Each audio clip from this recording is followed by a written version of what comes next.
राष्ट्रीय शिक्षा नीति 2020 के अनुरूप जो सेमेस्टर सिस्टम है उसमें हम एमए के प्रथम सत्र और तृतीय प्रश्न पत्र के बारे में देख रहे हैं, प्राचीन और मध्यकालीन काव्य। और हमने पिछले सत्र में पृथ्वीराज रासो के बारे में बात की थी, आरंभ किया था। और अब की बार इस बार हम लोग उसमें एक प्रसंग आता है कैमास वध, और कैमास वध का प्रतिपाद्य क्या है उसके बारे में बात करनी है। तो होता क्या है, जैसे हमने पिछली बार भी बात की थी, कैमास जो है उनका एक कोई सेनापति है, कोई बहुत वीर योद्धा है, और उसने किसी दासी के साथ मतलब कुछ रास रंग में होगा।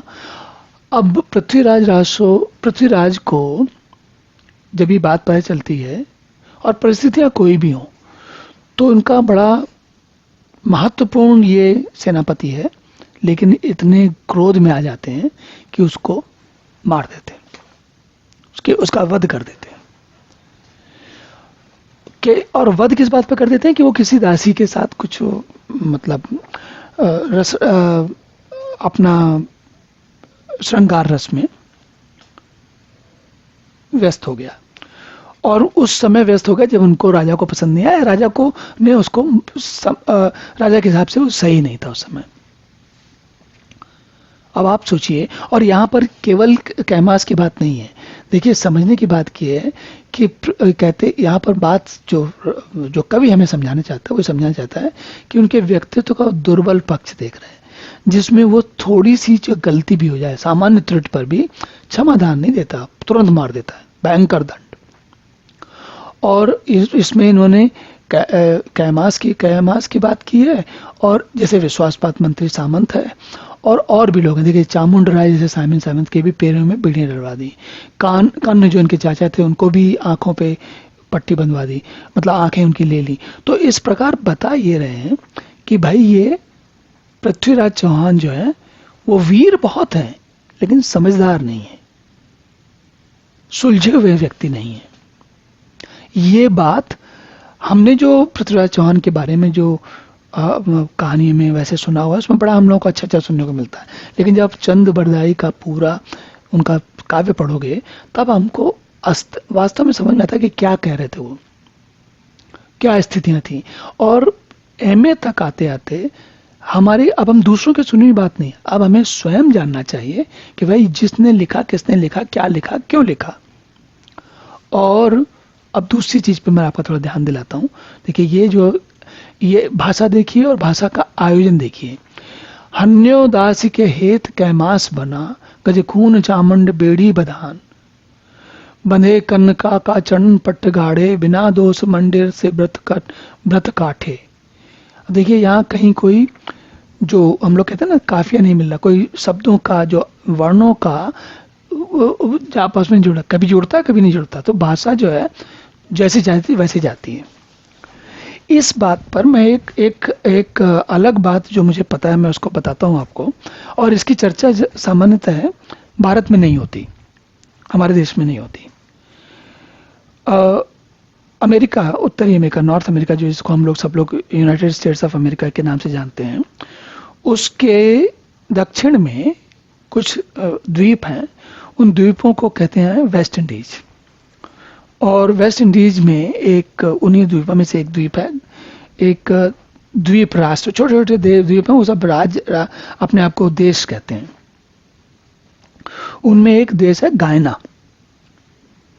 और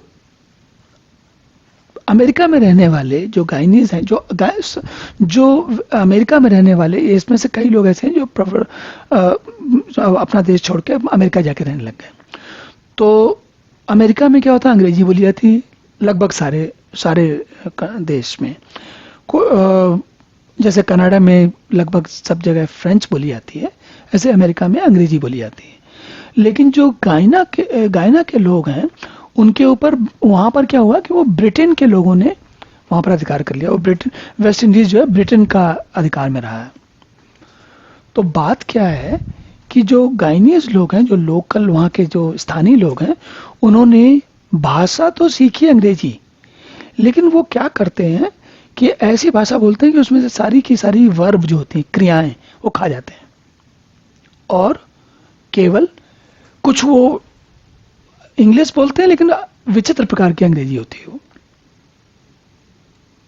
तो मैंने इसकी बात इसलिए कही, ये अपभ्रंश में और प्राकृत में संस्कृत का वही हाल होता है।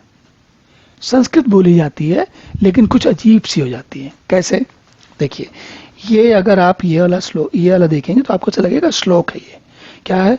मराल बाल आसनम कलित छाय शासनम सुहति जास तुम्बरम सुरागराज घुमरम कयंद केस मुक्करे उरग बास बिछटरे। उसको सुनने के बाद ऐसे लगता है कि संस्कृत के किसी श्लोक की बात हो रही है, लेकिन ये पूर्णतः संस्कृत नहीं है। ये संस्कृत के साथ प्राकृत और वो दोनों मिल गई हैं, सब आपस में अजीब सी मिल गई हैं। तो हमें ध्यान देने की चीज ये है कि भाषा में अब प्रयोग कैसे होते हैं और क्यों होते हैं।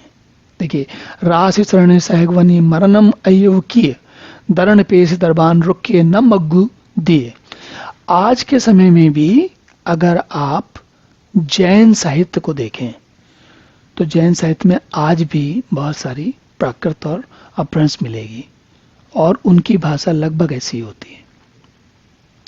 तो ये एक बड़ी देखने वाली आनंद देने वाली चीज है कि कैसी भाषा का प्रयोग, भाषा का की राह कैसी चली है। तो ये हमने बात की पृथ्वीराज रासो के बारे में। अब अगले सत्र में किसी अन्य प्रश्न को लेकर उपस्थित होंगे।